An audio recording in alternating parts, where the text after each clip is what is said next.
구원의 조건과 조사심판. 즉, 이거 말은 무슨 말이냐. 조사심판이 마지막 구원의 관문이냐 이 말이에요. 조사심판을 꼭 통과해야지만 구원에 들어가는가.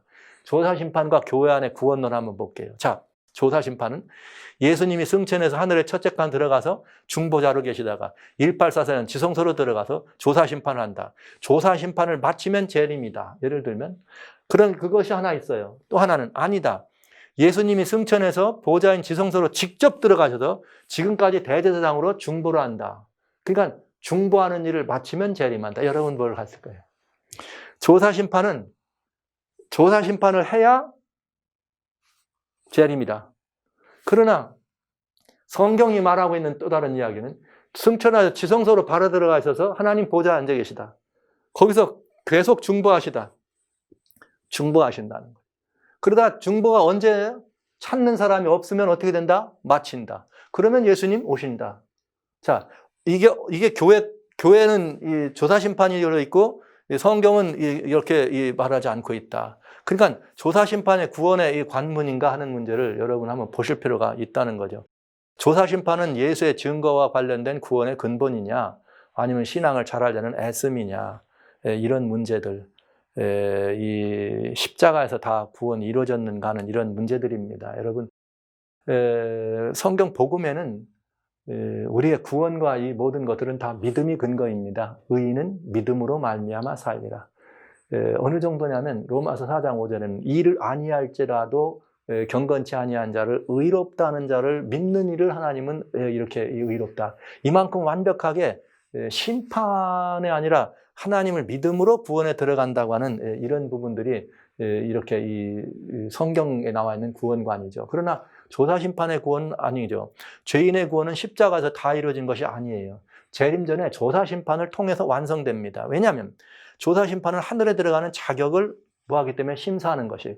그래서 교회 이 교리 집에는 이 심판을 마친 사람들, 이 심판이 어떻게 되는가? 예수님을 믿는 사람들을 구원하기 위한 심판이래요, 이제. 이게 또 옛날 구원하고는 좀 많이 달라져. 왜냐하면 조사심판 하도 공격받으니까 이 말을 좀 이렇게 변화시키죠. 조사심판이 뭐냐? 믿는 사람들을 구원하는 게 조사심판이요. 그래야 하나님의 의를 옹호한다. 그러면 이 조사심판은 다 떨어지는 사람이 없어야 되죠. 그런데 분명히 여러분 조사심판에서 품성에 조금이라도 흠이 있으면 다 이탈된다고 했잖아요. 근데 여기는 요 말대로 믿는다면 믿는 사람들은 다 구원을 받게 돼 있어. 그렇죠? 믿는 자들을 다 구원해야 그것이 하나님의 의다. 그러니까 지금 옛날에 말한 대쟁투에 말한 거하고 지금 이 교회 교리책에 말한 거하고 달라요. 그러면 뭐가 맞는 거예요? 뭐가 맞는 거? 조사심판에 대한 공격을 하도 심하게 하니까 어떻게든 조사심판이 믿는 사람을 위한 거라는 걸로 지금 이렇게 희석하고 있는 거잖아요. 그럴 필요 없습니다. 그냥 조사심판이 틀렸으면 틀렸다고 하면 되는 거잖아요. 우리는 그런 부분에 대해서 너무 이게 듣는 우리들을 이렇게 바보로 보시는 것 같은 느낌이 들잖아요. 즉, 말하자면 조사심판이 맞춰야 구원이 확정돼. 이 말로 했어도 틀리는 게 뭐냐? 그때 하나님의 공의로 오기 때문에 하나님의 그 공의가 오고 돼야지만 하나님께 충성해온 자들이 하늘나라를 얻을 것을 뭐한다? 선언한다. 그러니까 그제서야 구원이 완성된다 이 말이에요. 그러니까 조사심판이 맞춰야 구원이 확정되는 것이에요. 조사심판이 맞춰야. 왜냐? 조사심판을 끝내야 속죄가 어떻게 되는 거예요? 완성되기 때문에. 그래서 조사심판은 남은 속죄를 한다고 한 거 아십니까? 자, 그런데 그렇게 해야지만 이렇게 주님이 끝난다 그러는데. 그러면 이번에는 한번 보죠. 주님의 이렇게 성경적인 얘기를 한번 보시죠. 그 뭐냐면 중보의 최후 국면이라고 믿는 것과 구원의 관문이 조사심판을 믿는 신앙에 무슨 차이가 있느냐. 즉 중보가 마지막이라는 말은 십자가 이룬 승리의 공로를 지속해서 나눠주는 것이 중보입니다. 계속해서. 그러니까 여러분 조사심판이 있어요. 만약에 지금 조사심판이 있다고 가정하자고 있어서 우리를 조사심판해도 여기서 뭔가 부족해서 우리가 여기서 이 부족한 거를 채우려면 뭘 힘입어야 돼? 십자가의 공로를 힘입지 않고는 안 되는 거죠. 그러니까 이게 참 모순입니다. 자, 보시죠. 예수님의 십자가에 있는 중보의 고뇌를 힘입어서 나는 끝까지 가면서 구원에 들어간다. 이렇게 믿는데 아니다. 조사심판 받아야 된다. 조사심판 받으러 왔어요. 왔더니 너 부족하네? 어쩌라고요? 십자가로 가라. 그럼 다시 십자가로 가네. 이런 일을 지금 우리가 하고 있다는 거죠. 여러분 이게 정말 대단히 이상한 거 아니에요? 조사 심판이 있든지 없든지 예수님 십자가에서 이루어진 속죄의 공로만이 우리를 구원의 길로 들어갑니다. 여러분, 이 속죄의 공로만이 우리를 변화합니다. 그 속죄의 공로 예수님만이 우리를 완성시킬 수 있습니다. 그러면 굳이 조사 심판이라고 하는 그걸 만들어서 거기에 집어넣었다가 다시 빼놓을 이유는 뭡니까? 그러니까 이것은 아니고, 있다고 하더라도 십자가에서 둘은 만나게 돼 있어요. 그러니까 십자가에서 구원은 완성되는 거죠. 그래서 조사 심판은 구원의 조건이 아니에요. 반드시 통과할 의무 규정도 아니라는 거죠. 이게 왜냐? 지금 주님 십자가 이후에 현재까지 구원을 위한 중보 사역을 멈춘 적이 없어요. 언제까지? 오실 때까지. 오시면 오시는 거예요. 그러니까 조사 심판이 있다고 믿는 사람들이 있다 하더라도 그 심판에 살아남을 사람은 반드시 뭐 해야 돼요? 십자가의 공로와 주님의 중보 덕분이라야 된다 말이죠. 그러니까 주님의 중보가 계속되고 있다. 난 중보의 공로를 의지해서 구원에 들어왔다고 얘기하는 거하고, 아직도 이 주님의 공로는 이제 중보가 마치니까 이제는 심판만 남아가지고 이렇게 심판을 했다가는 이거는 좋지도 옳지도 않잖아요. 십자가로 될 것을 왜 다른 것 조사심판이라는 이름으로 얽매여서 구원의 관문으로 조사심판을 놓느냐 이 말입니다. 구원에 이르는 길은 의인들을 향한 조사심판은 없습니다. 마지막까지 주님의 뭐만 있다? 중보만 있을 뿐입니다. 그래서 너희는 옷을 뭐 하지 말아라? 벗지 말라. 누가 계시기 때문에 옷을 안 벗을 수 있는 힘이 있죠? 주님의 중보가 있기 때문에요. 주님의 중보를 끝낸다고 하는 이 문제는 굉장히 그래서 무서운 문제고 무섭고도 힘든 문제입니다. 그래서 이건 굉장히 어려운 문제가 되겠습니다. 성도 여러분, 조사심판은 구원의 조건이 아닙니다. 구원의 마지막 관문이 아닙니다. 우리들의 구원의 마지막 관문은 여전히 중보하시는 예수님의 중보입니다. 그 주님의 중보가 마칠 때까지 우리의 구원은 어떻게 되어 있어요? 언제든지 우리는 이 구원을, 이 확증한 이 구원을 잃어버릴 염려가 없는 것이죠. 주님의 군보는 얻은 구원을 잃어버리지 않도록 해주는 것이죠. 그래서 계시록 16장 15절에 옷을 벗지 말라 하는 말씀을 우리가 듣는 것입니다. 이것이 하나님의 성품입니다. 조사심판은 하나님의 성품과도 맞지 않습니다. 왜? 하나님은 사랑이라 하나님을 알지 못하는 사랑하지 않는 자는 하나님을 알지 못해. 그래서 제가 이런 말에 아까 맨 처음에 말했잖아요. 우리가 하나님을 알고, 히브리서에 우리가 하나님을 알고 하나님이 또한 우리에게 아신 바 되었다. 우리가 하나님을 알고 또 우리가 하나님께 아신 바 됐다. 갈라디아서 처음 제가 여러분 말씀인데 이렇게 말씀드렸어요. 왜? 그 안 하나님이 사랑입니다. 하나님은 사랑입니다. 죄인의 구원은 바로 이 하나님은 사랑이라는 데서 기한합니다. 그런데 우리가 이 하나님의 사랑과 조사심판은 어떻게 조화를 이룰 수 있는가? 제가 재밌는 걸 한번 여러분들에게 보여드릴게요. 그러면 하나님과 사랑과의 관계, 범죄하기 이전의 아담은 하나님과 완전한 관계죠. 사랑의 관계죠. 의로운 관계예요. 그러니까 그런 관계였습니다. 그러니까 그런 관계에 있을 때는 심판이 있을 필요가 있다 없다? 심판이 있을 필요가 없죠. 완전한 관계니까. 그런데 한번 보시죠. 하나님과 우리 아담 안에 있는 인간관계. 자, 타락전. 하나님과 아담은 의로운 관계, 흠이 없는 사랑의 관계예요. 그렇기 때문에 아담과 하나님 사이의 관계는 완전했기 때문에 뭐가 없어요? 심판이 필요가 없습니다. 네. 하나님과의 사랑. 타락 후에 인간은 하나님과 죄로 인해서 깨어졌습니다. 완전한 관계가 안 됐어요. 죄로 이렇게 관계가 깨어졌기 때문에 생명의 관계가 아니라 끊어졌어요. 그러나 여러분, 인간은 하나님을 떠났지만 하나님은 인간을 떠나지 않았습니다. 즉, 하나님의 사랑은 끝없이 변함이 없습니다. 그래서 타락한 이후에 인간은 죽을 수밖에 없게 돼 있어요. 그러나 죽을 수밖에 없는 인간을 살리는 것이 하나님의 사랑이야. 그래서 타락 후에 하나님은 독생자를 주셔서 인간과 사랑과의 관계를 회복해 놓으셨어요.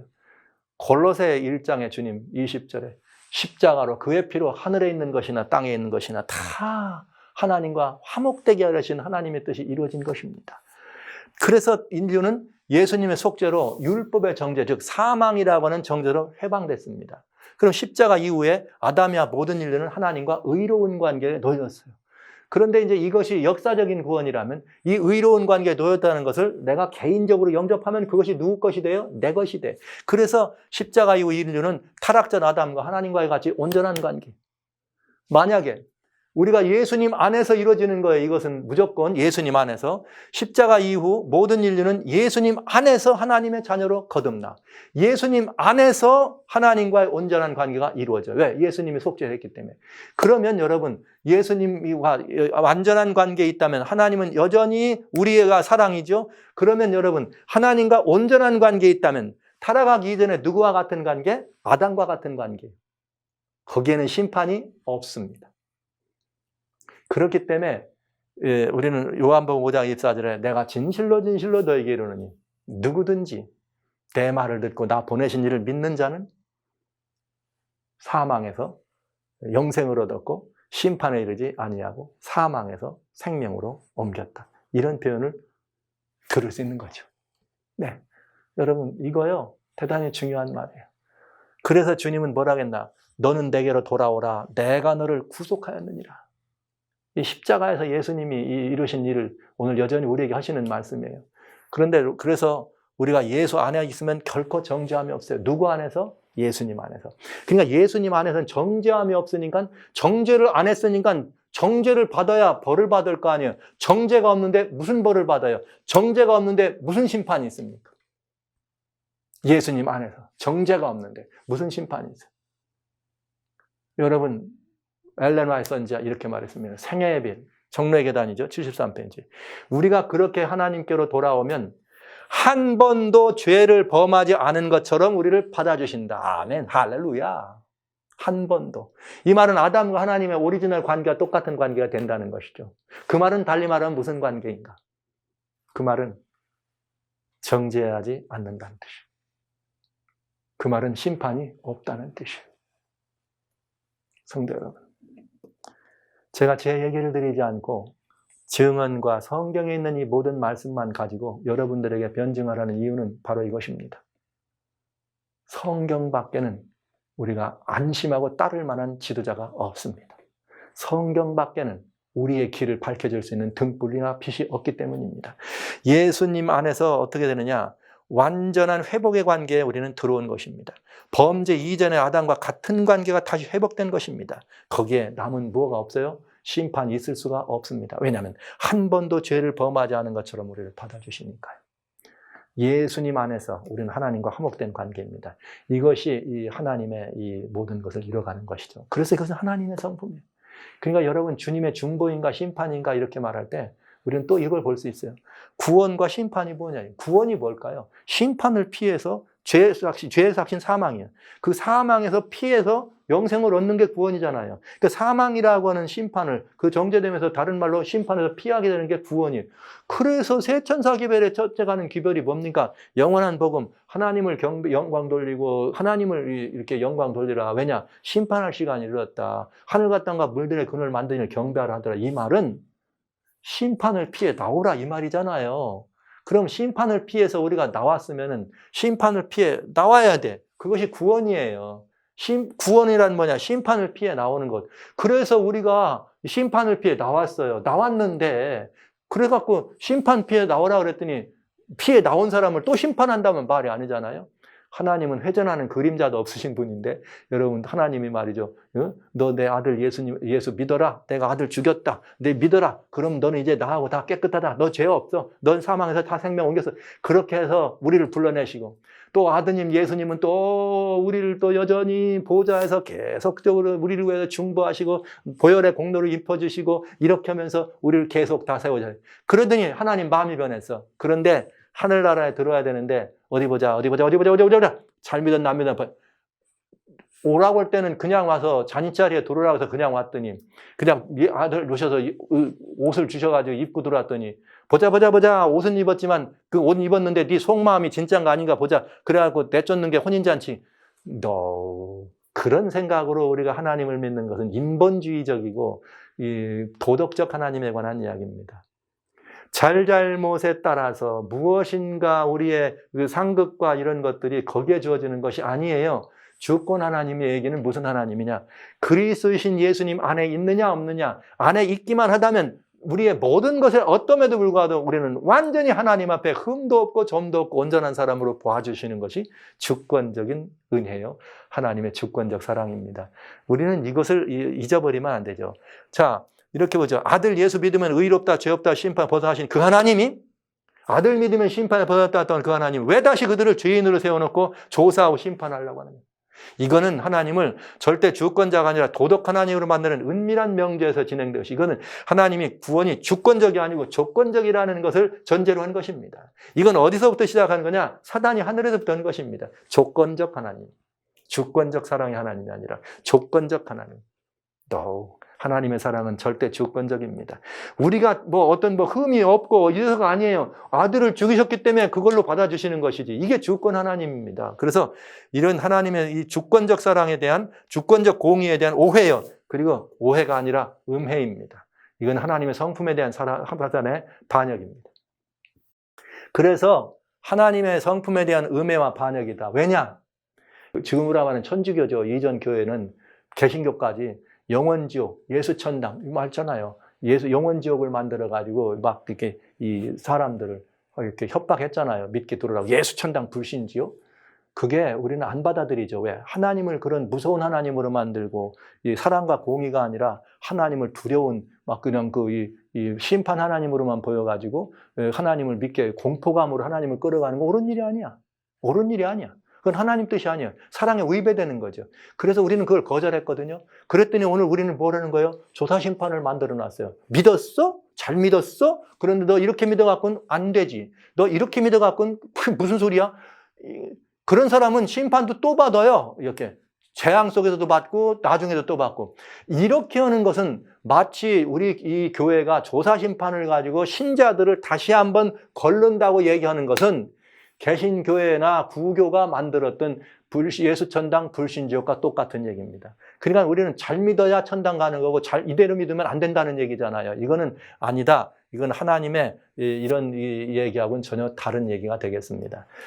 이제 그건 아주 중요한 하나님에 관한 문제이기 때문에, 성품에 관한 문제이기 때문에 여러분, 우리 교회가 예수천당 불신지옥, 옳은 말 같지만 믿지 않는 이유는 하나님을 뭐로 만들기 때문에, 폭군으로 파시스트로 만들기 때문에 우리는 받아들이지 않죠. 왜? 그건 하나님의 성품과 안 맞기 때문에. 그런데 우리는 조사심판을 만들었어요. 결국은 이 재림교회가 만든 조사심판은 재림교회의 예수천당 불신지옥과 똑같은다는, 여러분 생각해 보시기 바랍니다. 하나 더 마지막으로 보겠습니다. 예수의 증거와 조사심판입니다. 이거 다들 중요한 문제니까요. 마지막으로 이 문제를 좀 보겠습니다. 종교개혁 때와 개신교회, 여러분 부교가 예수님의 십자가를 기반으로 해서 세워진 하나님의 교회입니다. 왜냐하면 계시록의 7교회가 비록 흠지고 타락했어도 하나님의 교회잖아요. 그런데 그들이 타락한 교회가 돼서 하나님을 이렇게 배도하고 하나님을 떠났지만, 여러분 그때 뭘 허물었느냐? AD 364년에 공식적으로 하나님의 계명을 허물었고요. 공식적으로 하나님의 계명을 허물었고, 그 다음에 또 공식적으로 하나님의 계명만 허물은 것이 아니라 그들은 이게 이 영혼 불멸이나 아니면 또 이렇게 이 제사권이나 중보권을 사제에게 맡기면서 뭐가 시작되느냐? 예수의 증거를 완전히 없앴습니다. 그래서 믿음으로 말미암아 구원 들어가는 것이 아니라 교회가 구원의 주체가 된 거죠. 저는 이걸 늘 교권 구원이라고 말합니다. 그것이 우상이지요. 말세 또 세워질 우상이기도 한 것입니다. 그런데 여러분, 종교 개혁이 일어나면서 무너지고 망가진 예수의 증거, 오직 예수님을 믿음으로 구원에 들어간다고 하는 예수의 증거가 회복됐습니다. 종교 개혁자들은 하나님의 오직 성경과 오직 예수 믿음이었습니다. 그래서 솔라 스크립처라 솔라 피데였는데, 예수의 믿음으로 들어간다는 예수의 증거는 회복했어요. 그러나 개신교회가 솔라 피데라고 하는 말은 됐지만 솔라 스크립토라, 즉 오직 성경이라고 하는 말씀으로 성경으로 돌아갔지만 그들은 하나님의 계명을 온전히 회복하지는 못했습니다. 그래서 하나님께서 이 개신교회가 그것을 온전히 회복하지 못하고, 오히려 개신교회는 오히려 예수의 증거, 예수의 믿음은 회복했지만 하나님의 계명에 대해서 구교가 만드는, 우리가 바꿨다 이렇게 말하는데, 개신교는 그걸 갖다가 아니다, 이게 부활을 기념하는 것이 옳은 일이다 해가지고 더 이렇게 하나님의 계명이, 넷째 계명을 유린하는 걸 우리가 보잖아요. 그러니까 하나님께서는 이미 예언의 말씀대로 마지막 때에 이제 그 경교 개혁을 통해서 흘러나온 여자, 여자들을 통해서 결국은 남은 백성, 여자의 남은 자손을 탄생시키는데 그들로 하여금 뭘 하려고요? 하나님의 계명과 예수의 증거를 회복하려고 그들을 탄생시킨 것입니다. 그래서 여자의 남은 자손이 있는 것이고, 재림교회는 우리가 그 사명을 받은 여자의 남은 자손과 역할하는 하나님의 계명과 예수의 증거를 가진 교회다 하면서 그 사명을 감당할 교회입니다. 자, 그런데 이 재림교회가 뭘 또 근거를 했느냐? 하나님의 계명인 10계명 가운데 망그러졌던 네 번째 계명을 회복하는 쾌거를 일렀어요. 1844년부터 안식일이 토요일이고 제4계명인 첫째 날이 아니고 일곱째 날이라는 사실을 1844년 봄부터 이제 우리는 안식일을 회복하는 그런 증거하는 운동을 전개하게 된 것이죠. 그래서 하나님의 계명이 완전히 회복되고, 이것이 우리 모인 것이 주로 장감침 3대 교파였었으니까, 이 개신교회는 이미 예수의 증거를 가지고 있어서 하나님의 계명과 예수의 증거를 가지고 있는 사람들이 드디어 탄생해서 마지막 역사를 주관하도록 돼 있던 것이 하나님의 예정표였고, 그 사명을 받아 감당하려고 태어난 마지막 7번째 시대의 교회가 라오디게아 시대가 되겠습니다. 그런데 이렇게 개신교회는 중세가 무너뜨렸던 하나님의 계명과 예수의 증거 가운데 예수의 증거는 회복했지만 하나님의 계명을 더 유린하는 쪽으로 들어갔어요. 그런데 재림교회가 하나님의 계명과 예수의 증거를 완전히 회복하는 사람으로 태어났는데, 하나님의 계명은 또 이번에는 개신교회가 뭉그러뜨리는 하나님의 계명을 또 완전히 회복을 했는데 예수의 증거는 어떻게 됐습니까? 이게 문제가 되는 거죠. 그래서 이 재림교회, 이 교회는 하나님의 계명을 회복한 이 교회로 섰어요. 그러나 하나님의 계명을 회복한 교회만이 아니라 예수님의 증거, 예수의 증거도 회복하는 교회가 돼야 되잖아요. 그런데 이 예수의 증거는 재림교회에서 회복이 되고 있는가? 그런데 이 문제를 봐야 되지 않겠습니까? 하나님의 계명하고 조사심판하고는 이게 좀 거리가 있는 것이기 때문에 조사심판 문제는 예수의 증거와 관계에 있어요. 이건 아주 중요한 교회의 전립과 존재의 목표와 사명과 관계에 있습니다. 아주 중요합니다. 예, 이제 그 말씀을 짧은 시간 드리려고 하는 것이죠. 자, 이제 문제는 뭐냐? 이 재림교회는 계명의 회복과 함께 회복된 예수의 증거를 굳게 하고 있는가? 사실인가 제가 질문하는 거예요. 여러분, 하나님의 계명 안식일 맞죠? 예수의 증거는 가지고 계십니까? 가지고 계세요? 어디 가지고 계세요? 여러분의 심령에 가지고 계십니까? 아니면 여러분 어디 책꽂이에 가지고 계십니까? 여러분 교회 역사 어디에 가지고 계십니까? 여러분 예수의 증거 어디 있어요? 예수의 증거는, 조사 심판은 바로 이 예수의 증거와 깊은 관련이 있습니다. 왜 그런가? 조사 심판은 실패한 재림운동의 변명으로 나온 교리입니다. 재림교회의 중치적 교리가 되어 있습니다. 그렇다면 여러분, 그래도 상관없어요. 변명으로 나왔더라도 조사 심판은 예수의 증거를 공고히 하는 틀림없는 진리인가? 이건 대단히 중요한 문제입니다. 따져봐야 합니다. 왜냐하면 이 마지막 교회는 예수의 증거를 회복하는 교회가 돼야 되니까요. 그러나 이미 예수님의 증거, 하나님의 계명은 회복됐습니다. 남은 것은 예수의 증거인데 예수의 증거가 회복됐느냐 하는 것입니다. 근데 이 예수의 증거를 회복하는데 가장 장애가 되는 게 뭐였는가? 내부적으로. 외부적으로 안식일을 선포하는데 가장 장애가 되는 것은 조사심판이에요. 내부적으로 예수의 증거를 회복하는데 가장 치명적인 병을 일으킨 게 조사심판이에요. 자, 왜 그런가? 지금부터 말씀을 드릴까 합니다. 하나님의 계명 회복 차원이 아니라 예수의 증거를 높이 드는 차원의 문제입니다. 개신교회가 하나님의 계명에 대한 배도를 더 공고히 한 것처럼 혹시 재림교회는 예수의 증거를 중세의 배도로 돌이키는 그런 또 다른 배도로 돌아가는 그런 일을 행하는 것은 아닌가? 매우 중요한 것이에요. 이걸 따져보는 것은 정말 우리가 아주 중요한 일입니다. 왜? 이 조사심판은 예수의 증거와 관련 있는 문제이기 때문에 그렇습니다. 여러분, 이건 아주 중요한 문제입니다. 조사 심판은 예수의 증거와 뗄 수 없는 관계에 있다는 사실. 이건 아주 중요한 문제입니다. 여러분, 왜 그런가? 지금부터 보시겠어요. 예수의 증거가 뭐냐?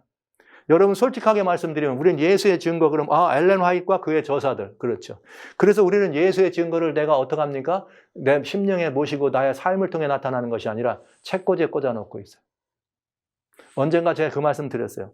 성경 책을 가지고 있는 것이 하나님의 말씀을 가진 것인가? 아니라 여러분들의 서고의 예언의 신을 가진 것이 내가 예수의 증거를 가진 것이냐? 아니라고요. 똑같은 말입니다. 성경 책만 집에 있으면 예수의 증거를 하나님의 말씀을 가졌다고 한다면 이 세상의 모든 사람은 다 하나님 말씀 가진 사람들입니다. 아니잖아요. 또 이번엔 반대로 우리 교회 안에 어떤 훌륭한 사람이기 때문에 그 사람이 훌륭한 교회입니까? 아니. 예수의 증거를 가진 어떤 사람이 우리 교회에 있기 때문에 나도 예수의 증거를 가진 것입니까? 아닙니다. 예수의 증거는 절대적으로 개인적인 것입니다. 왜 그런가? 지금부터 말씀드립니다. 성경은 이렇게 말합니다. 예수의 증거가 뭔가? 예수의 증거는 사도 요한이 핍박을 받아서 반모섬에 유배된 원인이죠. 자, 여기 거기부터 보면 돼요.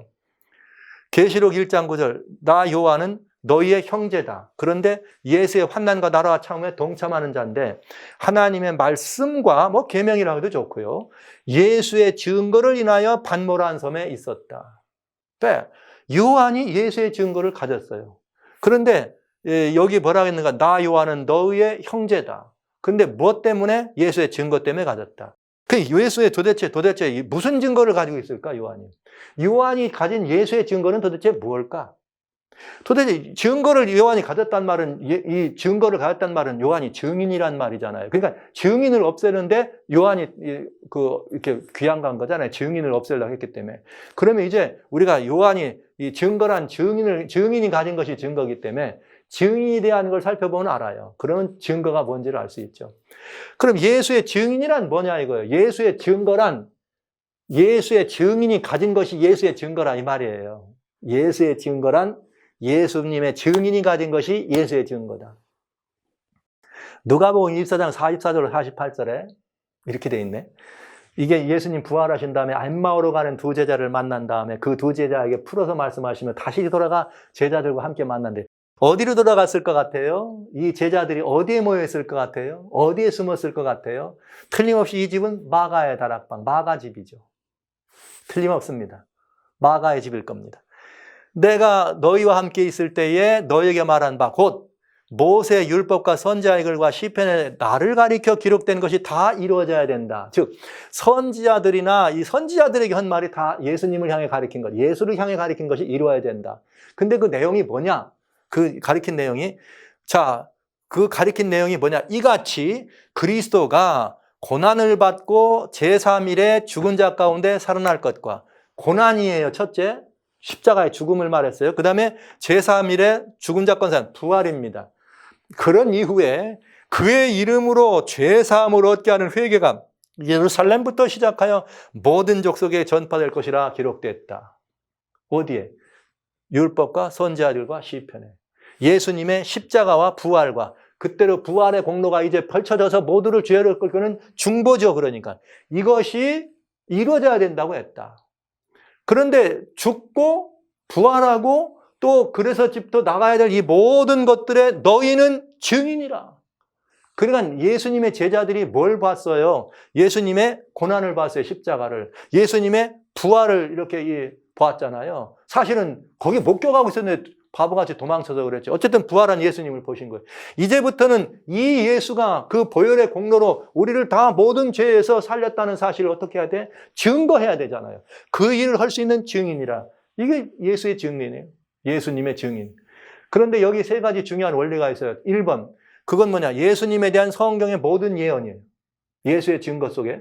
그 다음에 그 예언대로 뭐예요? 고난, 십자가에 죽으신 증거, 속죄의 공과죠. 그 다음에 부활로 하심으로 말미암아 우리를 의롭다 할 순간 칭의에, 즉 용서예요. 모두를 죄값을 치르시고 부활하심으로 우리가 다 용서받은 사람이 되고 그 다음에 죄사함을 얻게 하는, 그런 다음에 주님의 부활의 공로로 중보하셔서 올라가셔서 중보죠. 은혜의 보좌에 앉으셨기 때문에 모든 누구든지 주님의 보혈의 공로를 힘입도록 하시는 중보의 공과, 이것이 두 번째예요. 세 번째는 뭐냐? 이거를 전파할 사람들을 증인이라 했다 이 말이에요. 이 사실을 뭐 할 사람들을? 전파할 사람들. 요한은 바로 누구예요? 이 증인이었습니다. 그런데 이 말의 중요한 건 뭐냐? 이 말은 여기에 나와 있는 것이 증거잖아요. 이 증인들이 가진 증거, 예수님의 십자가 이루어진 증거. 근데 이 증거들은 누가 전해줬다? 이 증거들은 예수께서 직접 선지자들을 통하여 미리 말씀하셨다. 이렇게 돼요. 정말일까요? 이 증거는 예전부터 계속 내려온 것일까요? 예, 예수의 증거가 무슨 십자가에서만 이루어진 게 아니거든요. 보시죠. 베드로전서 1장 10절로 12절. 이 구원에 대하여는 너희에게 임할 은혜를 예언하던 선지자들이 부지런 연구하고 부지런하면서 자기 속에 계신 그리스도의 영이 누구예요? 선지자들의 심령 속에 그리스도 예수님의 영이 작용하셔서 자기 속에 계신 그리스도의 영이 그 받으실 예수님이죠. 고난과 후에 얻으실 영광, 부활이죠. 고난과 부활을 미리 증거했다. 누가? 선지자들이. 근데 선지자들이 사실은 증거했지만 누가 한 거예요? 예수님의 영이. 그러니까 예수께서 직접 내가 이렇게 할 거라고 선지자들 통해 말씀하셨다 이 말이에요. 선지자들이 그걸 계속 얘기했다 이거죠. 그래서 이게 뭐냐? 어느 시 어떠한 때를 지시하는지 상고하거나 아니라 이 섬긴 바가 자기를 위한 것이 아니고 너희를 위한 것이 우리를 위한 거다. 그래서 계시로 알게 되었으니 이것은 하늘로부터 보냄을 받은 성령을 힘입어 복음을 전하는 자들. 나와요? 성령을 힘입어 복음을 전하는 자로 이제 너희에게 고한 것이요 천사들도 살펴보기를 원하는 것이다. 예수의 증거란 성령을 힘입어 복음을 전하는 자들에게 그들에게 주님이 주신 것이에요. 근데 그 주님이 주신 것이 뭐예요? 예수님의 고난과 받으실 영광, 십자가와 부활과 중보입니다. 이것이 선지자들의 하나님의 성령의 감동을 입어서 지속적으로 얘기해 온 것이고 또 지속적으로 얘기할 뿐만 아니라 이제 그것들을 우리들한테 전해주고 그 일 하라는 거죠. 이게 분명한 예수의 증거예요. 성령을 힘입어 복음을 전하는 들이 가진 예수의 증거예요. 사실 이것은 예수님이 직접 그리스도의 영이 선지자들 속에서 자기에 대해 증거하는 것이라고요. 자기에 대해서. 그래서 예수의 증거예요. 예수의 증거. 자기에 대해서 증거한 거. 그래서 이 증거는 그리스도의 예수님이 선지자들에게 자신이 대하여 하신 말씀이었고 선지자들은 그리스도의 영으로 충만한 사람들이었다. 이게 성령으로 힘입었다는 말은 그리스도의 영으로 충만한 사람들이었어요. 그것이 바로 예수의 증거입니다. 자, 그럼 보시죠. 그래서 요한이 그 발 앞에 엎드려 경배하려 하니 그가 나더러 천사예요. 나는 너와 및 예수의 증거를 받은 내 형제들. 요한만 예수의 증거를 가진 게 아니네. 누구도 갖고 있어요? 요한의 형제들. 형제들도 예수의 증거를 가졌네. 그런데 같이 된 종이다. 그러면서 천사도 나도 너와 같은 즉 예수의 증거를 누구도 가졌어요? 알고 보니까 천사들이. 그러니까 너와 및 예수의 증거를 받은 내 형제들이 누굽니까 여러분? 요한이 계시록을 기억하면서 형제들아, 누구 보고 형제들아 한 거예요? 그때 당시에 있는 에베소, 서머나, 버가모, 두아디라, 사데, 빌라델비아, 라오디가 교회 형제들만 보고 형제라 그랬습니까? No! 아닙니다. 역사적으로 그 시간 이후로도 그 당시의 세 일곱 교회만이 아니라 구속의 역사 속에 지금까지 내려오는 너희 말을 듣고 또 나를 믿는 사람들도 위함이라. 예수님 말씀하신 것처럼 제자들에게 너희만을 위한 것이 아니라 너희 말을 듣고 또 나를 믿는 사람들도 위함이다. 이렇게 말씀하셨잖아요. 그러니까 우리들도 누구예요? 예수의 형제, 요한의 형제가 되고 그런 요한의 형제들은 다 뭘 가져야 돼? 예수의 증거를 받아야 형제들이 예수의 증거. 그 예수의 증거가 뭐예요? 십자가의 고난이에요. 십자가의 증거. 부활의 증거예요. 그 삶을 통하여 부활에 뭐 해야 돼? 참여하고 연합해야 되는 거예요. 여러분 예수님의 십자가에서 우리가 같이 죽습니다. 그 다음에 예수님이 부활하신 것처럼 우리도 같이 어떻게 합니까? 부활합니다. 그래서 우리는 다 예수와 함께 죽고 다 예수와 함께 부활해서 그 부활에 참여해서 주님의 중보의 은혜를 힘입어서 날마다의 삶을 승리로 살아가는 이들이 가진 것이 예수의 증거예요. 책꽂이 꽂아 있는 게 예수의 증거가 아니고 그건 누구냐?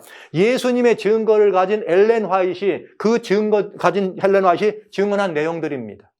그건 내 책꽂이에 있다 그래서 내가 증거를 가진 것이 아닙니다. 성경책을 책꽂이에 놨다고 내가 하나님 말씀을 받은 것이 아닌 것처럼 그 증거는 우리도 우리 심령 속에 그 말씀들을 듣고 우리도 거듭나고 예수님 명제보다 이래야 예수의 증거를 가진 사람이 되는 거지요. 그래서 예수의 증거는 예수께서 처음부터 선지자들을 통해서 미리 전파하신 것이에요. 언제 무슨 1844년 이후에 그게 아니고요. 그리고 믿는 모든 자에게 비치는 구속의 공로죠. 하나님의 의와 사랑이 드러난 결정적인 증거가 예수의 증거예요. 그러니까 이 증거는 사단이 가장 미워하고 이 사단이 가장 없애기를 원했던 그런 증거지요. 이 증거를 갖는 것만이 우리가 이길 수 있는 증표인 것입니다. 너무나 중요한 이야기. 너무나 중요한 이야기. 이것이 예수의 증거입니다. 그런데 우리는 엘렌 화이트이 쓴 글과 그분을 우리 교회가 이 훌륭한 예수의 증거를 가진 분을 가졌다 그래서 우리가 예수의 증거를 가진 사람들이야 이렇게 말하면서 어린아이들이나 아주 참 무지한 사람들이나 그렇게 얘기할 수 있죠. 여러분, 참 안타까운 일입니다. 안타까운 일입니다. 한국에 현대자동차가 회사가 있습니다. 그런데 나는 예를 들어서 차를 갖고 있지 않습니다. 그렇지만 제가 다른 나라 사람 보고 한국의 현대자동차가 우리나라에서 만든 거 나는 현대자동차를 가진 사람이야 이렇게 말할 수 있나요? 아니잖아요. 마찬가지 말입니다.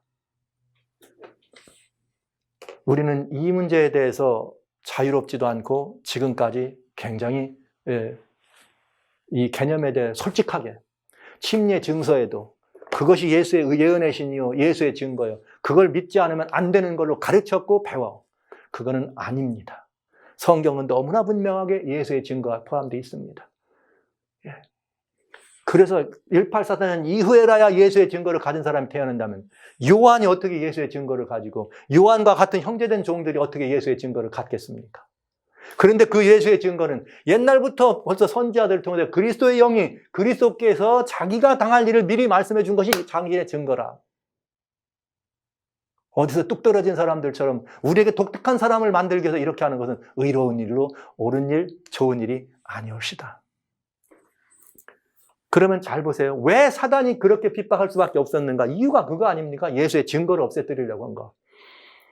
성령이 너에게 임하면 너희가 권능을 받고 예루살렘과 온 사마리아 땅 끝까지로 내 증인 되리라. 그럼 이 증인이 뭘 갖고 가야 돼요? 예수의 증거를 갖고 나가야죠. 온 세상에 예수의 증거를 갖고 나가야 안 됩니까? 제자들이 증인으로 땅 끝까지 가져갈 증거가 뭡니까, 여러분? 예수님의 증거 아니에요. 십자가의 증거. 너희를 위해 돌아가셨다는 거. 부활하셨다는 거. 지금 하늘에 계시다는 거. 이게 제자들이 가져갈 증거 아닙니까? 그런데 여러분 보세요.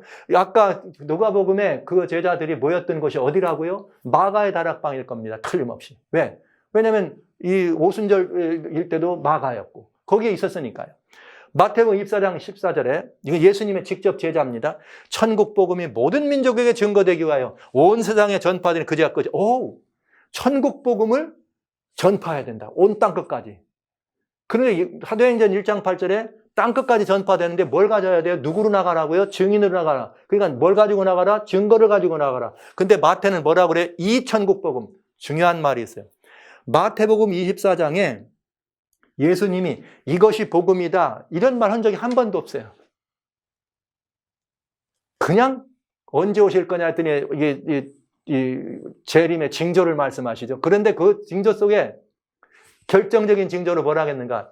이 천국 복음. 그럼 이 천국 복음이 뭡니까, 여러분? 천국 복음의 내용이 거기 설명되어 있잖아요. 그럼 그게 뭡니까? 예수 그리스도 아닙니까? 그게 예수의 증거죠. 보시죠. 마가복음은 바로 그 다락방, 마가의 다락방에 있는 다락방 주인 그 아들이죠. 그가 뭐라 하겠는가? 가라사대 너희는 온 천하에 다니며 만민에게 복음을 전파하라. 여러분, 예수님은 그들에게 뭐라고 말했는가? 바로 그 방에서 너희는 이 모든 것들의 증인이라. 이 모든 것이 뭡니까? 예수님의 증거죠. 그랬더니 이 마가는 뭐라고 기록해요? 그 방 그 자리에 너희는 가서 천국 복음을 전하라. 온 천하에 다니며 만민에게 복음을 전하라. 예수의 증거는 바로 천국 복음의 액기스입니다. 예수의 증거는 바로 천국 복음의 액기스여 모든 민족에게 전파될 복음입니다. 이것이 예수의 증거예요. 근데 우리는 이 예수의 증거를 뭐라 그래요? 책꽂이에 있는. 이렇게 하면 이거는 성경을 완전히 우리가 이렇게 이 어긋난 길로 이끌어가는 그런 흐름이라고밖에 볼 수가 없죠. 땅끝까지 전하신 천국 복음. 이 천국 복음이고 예수의 증거입니다. 그래서 사단은 중세를 지나면서 바로 이 예수의 증거를 없애려고 한 것입니다. 예수의 증거를 없애야 예수님을 못 보게 한 거죠. 그래서 종교 개혁자들을 통해서 결국은 순교자의 피해서 예수의 증거를 회복한 거예요. 믿음으로 회복하는. 그래서 십자가에서 오직 죄 용서함은 있습니다. 예수 우리를 위하여 부활하셨습니다. 우리는 거듭났습니다. 이제 주님께서 우리를 위하여 뭐 하십니다? 중보의 제사를 쌓고 있습니다. 이 중보의 제사를 지금 드리고 있다고 하는 사실을 알려주려고 성소기별을 우리한테 주셨는데, 우리는 그 중보가 184전에 끝장나고 이제는 다시 뭐라 그러는 거예요? 심판을 한다고 하니, 이 얼마나 무서운 정말 이 그릇된 이 복음입니까? 지금 이것이 어떻게 돼야 되는데, 땅끝까지 그냥 퍼져나가야 되는데 뭐 하고 있다고요? 심판받고 있다고. 남은 무리의 사명이 뭐냐면 이 예수의 증거로 만민을 불러서 하나님께로 돌이키는 거예요. 우리 조사심판 교리가 예수의 증거를 굳게 하는 교리입니까? 지금까지 잘 봤더니 어때요, 여러분? 하나님의 계명과 예수의 증거가 우리 교회를 통해 충분히 드러납니까? 안식일은 잘 드러나는데 안식일을 전할 수 없는 이유가 뭐 때문에 그래요? 조사심판 때문에 그래요. 그런데 우리가 또 안에서 우리의 신앙이 더 성숙되고 더 멍벙벙 달아야 되는데, 가만히 봤더니 우리가 복음의 사람이라고 말은 하지만 아직도 구원의 확증도 없는데 뭐 때문에 그래요? 조사심판 때문에 그래.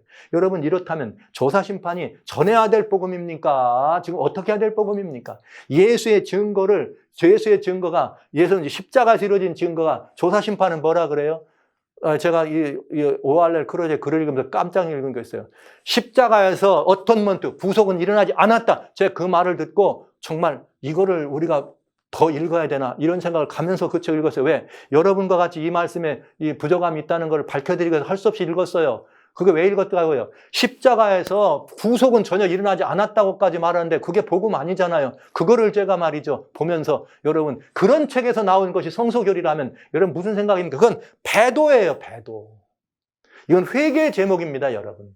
큰 외침이라고요? No! 조사심판은 큰 외침의 제목이 아닙니다. 회개의 제목입니다. 대실망을 변명하려고 만들어진 아주 중요한 이야기란 사실이죠. 예수의 증거는 십자가에서 죽으신 증거의 속죄의 공과예요.